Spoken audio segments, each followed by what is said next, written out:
So actually, what we have in the glass is we have the limestone block. Yeah. So limestone and Malbec. I mean, you know, people always talk limestone Cabernet Franc. People talk limestone, well, Merlot, not so much, maybe clay, but Malbec. So you know, we found that Malbec has this wonderful affinity and interpretation and expression with limestone. And that comes from over the last, let's say, 10 to 15 years, almost 20 years in Argentina, as we've taken our plantings higher up in altitude, closer to the mountains. This is where we found limestone in the soils. Okay. Limestone in the form of surface stones, so they're round rocks, they're white with calcium carbonate or limestone, and we've seen the textural component of Malbec change quite drastically. When it's planted in these limestone soils. There's minerality, there's fresher acidity, there's just a whole different textural thing happening. With this particular vineyard that's in San Carlos in the southern Uco Valley, in the area of Altamira, which is a small little district right up against the foothills of the Andes. Right after Altamira, there's just mountains. So it's like the last one to the west. So in Altamira, it's very small. Yeah, there's only 1,000 hectares of vineyards in Altamira. Okay, so it's a very small other than, you know, Archibald Ferrer or something like that, there's not a lot of... No, you've got, you know, Achival, you've got Catena has some vineyards there. Okay. There's a couple others. Zuccardi has some vineyards there, and we have a small little 20-hectare property there.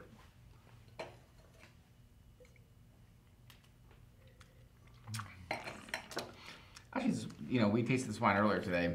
It's actually really kind of starting to open nicely. Broaden, yeah, it's opening up nicely. You'll have the blue character fruits. You'll have minerality going on in the wine. Well, it's interesting that you mentioned also Cabernet Franc with limestone, because one of the things that we do with this wine to accompany that kind of textural complexity that we find that limestone gives to the wine is that we co-ferment the Malbec with 7 to 10% of Cabernet Franc.